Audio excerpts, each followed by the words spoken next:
Okay, this is my second attempt. I'm sorry about the video not being ready this week as quickly as I'd hoped. I had a problem encoding the file. This is a quick recap of my small map version. And partly I'd just like you to see quite how much we've done. If you can look at the bottom here, we've actually got 84 lines in the code. Quite a lot of it's taken up with the map. These 3 lines are global variables that you'll be creating during this lesson. So these are the global variables that say where we are at the moment. This one actually says, have I finished the game? I've got my comment for the descriptions of key elements, and then I've used a dictionary in mine to create my short descriptions and long descriptions. So at the moment, at the top of the program, everything I have is all the variables that are needed to control the game. Then a bit further down, we've got our print routine. So that was task number 1. I've updated mine a little bit to make things a little clearer when we're moving. So I'm not spending all my time counting 1, 2, 3, 4, 5. It's a little quicker. It's up to you to whether or not you want to put this coordinate system on, because my intention is the final version of the game will not print out a map anyway. We've got my get location. You've all had both these sorts of code before. And then we've got the description routines. So I can describe a location by getting from the dictionary the code for the location. If there's an error, then it says you've fallen off the edge of the road. So that will actually handle if location has nothing in it. And then we do the descriptions for things nearby, just using a function called short description, which is essentially the same, but instead of looking up the big long description for 4 locations nearby, it looks up this short description, and that tells me what's nearby. And finally, the last one was to modify a location. Now, the modify location is just putting something in place so that we can change what's happening. Little point is there's a piece of code I am using in my function that when I move around, you will see a capital X appearing on the screen, and that's just showing where we currently are. So let's run it and show you what it looks like. Just bring the screen so it's in the full space. Sorry, that's my dog barking outside. We've got the Python idle, but what I'm interested in is the Python window itself. So if I do print map, you'll see on my print map a couple of changes. The coordinates are being shown, so the X and Y coordinates, and this X says where I am. What I'm going to do, the sort of thing we're expecting the main program to do, is to describe my current position. So we use both of the variables current X, current Y. We need to track something called current X and current Y, so that if we want to go back during our moves, you tried walking into the wall, we don't want to let somebody move into the wall. So in my move to function, which is what you'll be writing today, takes an X and a Y, and I'll just scroll this up a little bit more so it keeps hiding my menus, my prompts. So I'll put that up there, and now you should be able to see the full description, including my comment on the function to describe what this function does. Remember, we should always comment the function. So I'm going to try moving to a square nearby. So we've got a number of rules that we will be obeying, and they are roughly listed in the document. Come on, why aren't you scrolling? So in the document, we've got our basic routine. This task 1 is about setting current X, current Y to a position in the screen. I would make it a position that doesn't do anything. Say where you are relative to the hut. Well, I'm actually next to the corner of the hut in the corner. And these are the rules we're going to try and obey. There's a number of them in here that the move function will need to do. 1, we're going to only let them move 1 square away. That's quite later, a bit later on in the program. You will try and do it today, but it's one of the tasks later. It's not the first task we're going to do. We're going to make sure that people can't move into a location they can never go into. So if I try moving from my current location, show you rule A. Rule A, I can only move 1 square at a time. So my current position is at 5 and 3. If I try moving to 6 and 3, it will show you 2 things. Oop, I don't want to do move 2, move 2. If I move to 6,3, it says, ouch, I can't move there. And the reason is I've tried to move into the wall. So that's rule B, getting in the way. If I try moving diagonally, so I'm going to go from 5,3 to maybe 4,2, 4,2 being this location here. I'm going to try moving there. Move to 4,2, and it just returns that you can't go there. You've tried moving too far in one movement. So that was the rule about I can't walk into the wall, ever. There were some other rules, like I could move to things like I'm going to put myself here, which is in position 12.2. Now this is why we still aren't using a user interface for the game itself, because I don't want to be playing the game and moving each step at a time. I want to be able to jump to places I need to test the program. So I'm going to give myself a pair of coordinates, current x, current y. They're the global variables. And the first current x is in position, that 0 is 10, 12, 2. 12,2. If I do a print map, my x has moved to that position. Now we're not doing the code today for opening the door or anything else, but if I try doing a move to 12.3, which is in through the door, that's 12.3 there. If I try moving there, it says, ouch, it won't move, you need something to help. That's an indicator that you've moved into something that you need some help with. Now, it's completely generic at the moment. It's not the same piece of code as my wall, but it is saying in this object rule, you can only move if you have the right object. It's prompting that I need an object. Depending on how you want to write your program, you could be a bit more explicit and say, if have a whole series of if statements. If it is a locked door, you need to get a key. If it's a solid pane of glass that you can't break, but you can break it if you have a hammer, you can say you can't move there, you'll need something to break the glass. You can put out specific messages depending on what you want to do with this if. This is your creativity. I'm just breaking them down into groups of things that you might want to think about. So rule number, we've covered rule A, which is I can only move 1 square horizontally or vertically at a time.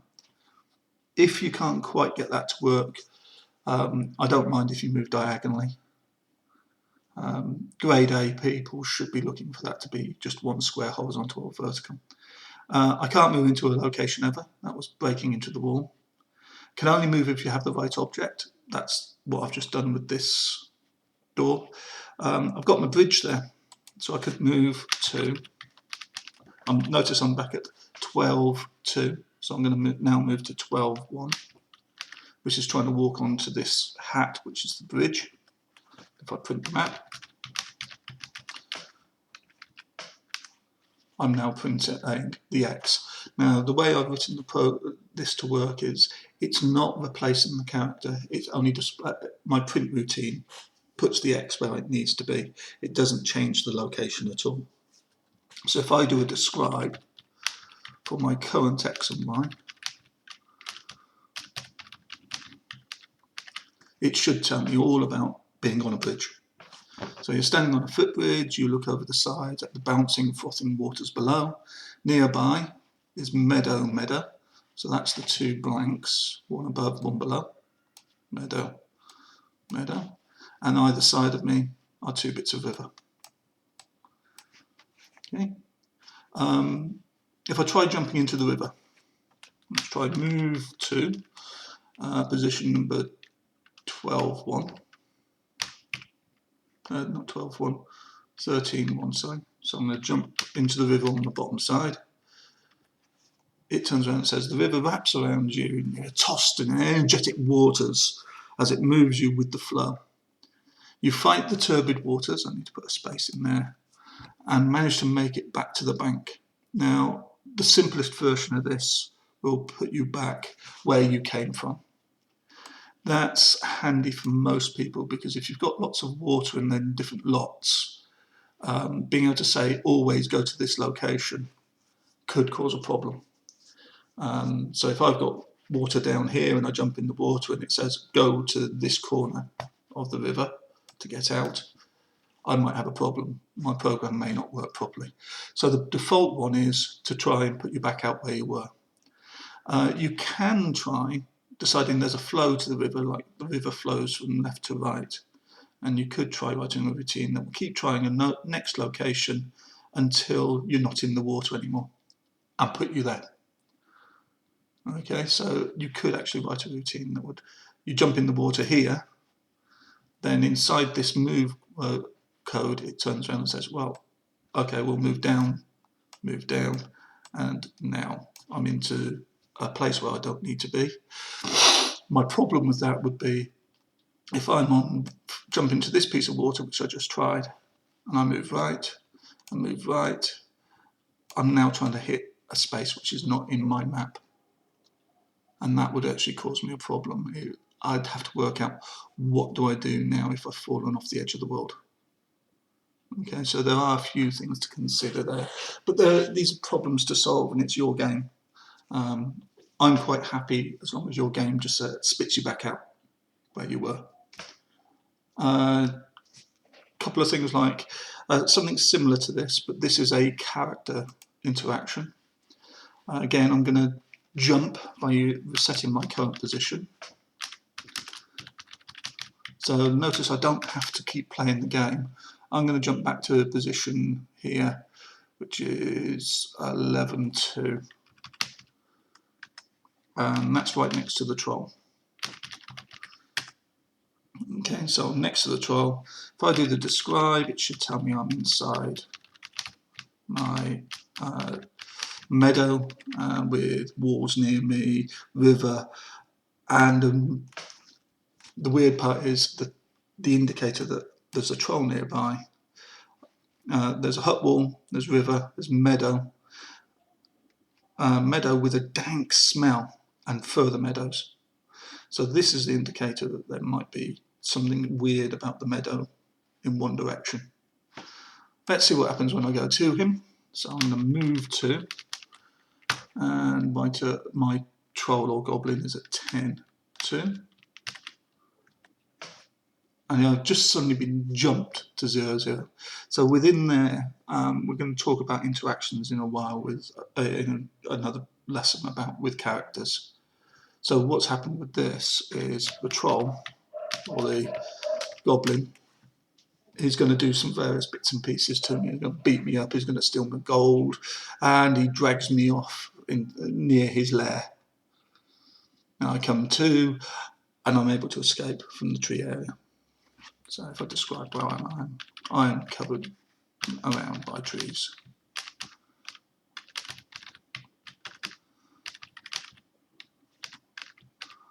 Okay, so I've described that. In a heavy forest, the trees and brambles pull upon your hairs and clothes.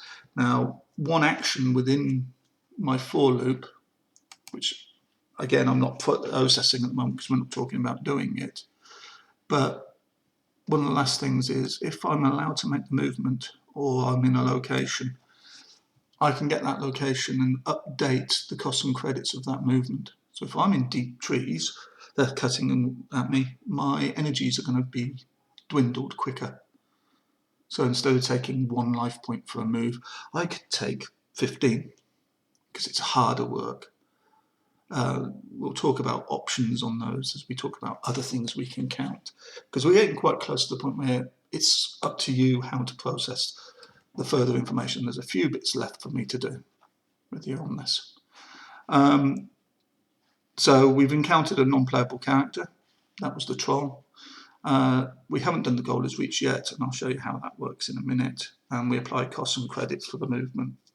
So that's what I was just talking about here, is in the T1, as I move, if I'm in a capital T, I need to think during the movement, is it going to cost me energy to do? And we've got to track energy. We're not doing that yet. It's a future element again. The last one, though, is have I finished the game, and how do I detect it? So I've got to move close to the exit, which is the star. I'll put myself at 8, 5. Show the map. And there I am. I've just walked through the door. And now I'm next to this. If I describe my position,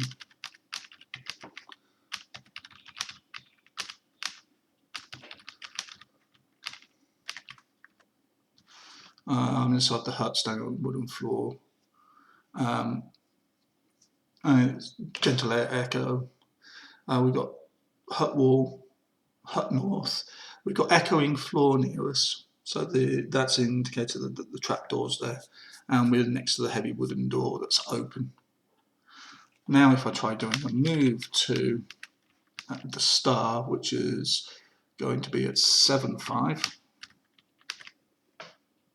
Before I do that, let's just see completed. The variable completed should say false at the moment. Now when I do move to 7, 5, I'm allowed to move there. Let's describe the position.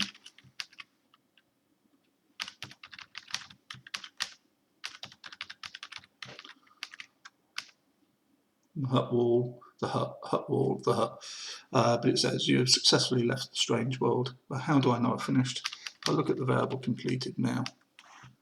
Oh, I didn't update the code to say that it must be completed. One moment. And so when I get to the exit, I can also track whether or not I've finished. So there's only a few of these we're really aiming to cover in this session. One is what happens when you jump into the water, stopping people from going through a location you can never get into, like a wall, and also putting a separate code for stopping you going through doors that are locked at the moment. It's important we deal with them separately so that we're not having to change code later. Encountering with a playable character, you might want to put in what happens if someone catches you that doesn't need to. We should put in the goal code. And the other piece we need to do is this restriction on movement. So I'm just going to show you a little thing about how I can calculate, say whether or not I've moved in the X direction. Have I moved in the Y direction? Just by saying how far have I moved without worrying about sign. This is the new function that you won't have seen before. So let's have a look at my current X and Y first.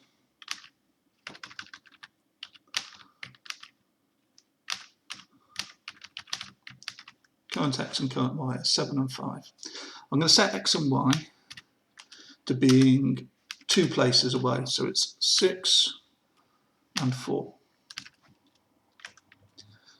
Now I could try and find out have I moved in the X direction by saying current X, X minus current X. That says -1. That says that I have moved left 1 place. If I try changing this to X is 8, I've now moved in a positive X. If I make it 10 and calculate X minus current X, I've moved 3 places in the X direction. Now I'm not worried about the sign of that, I just want to know, how big is it? And there's a maths function, mathematically we call it the modulo function, modulus function. It takes no sign. In computers, they call it ABS, absolute. So I'm going to set myself back up to doing a negative x direction. And when I do absolute of that last line, so ABS, absolute of this calculation,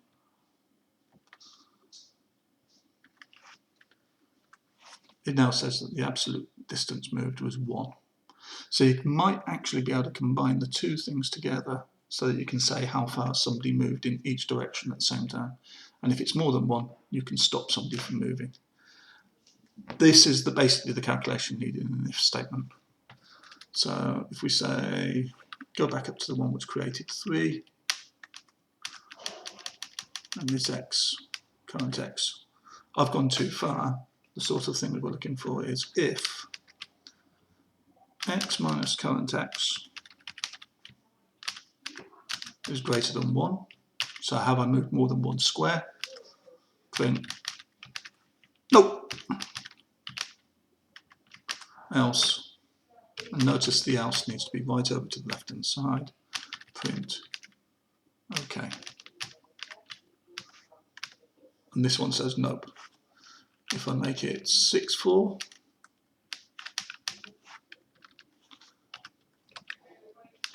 and do this same if statement, it now says okay. But if I now go a little bit further and go down to 3 and do this, it's still going to say okay.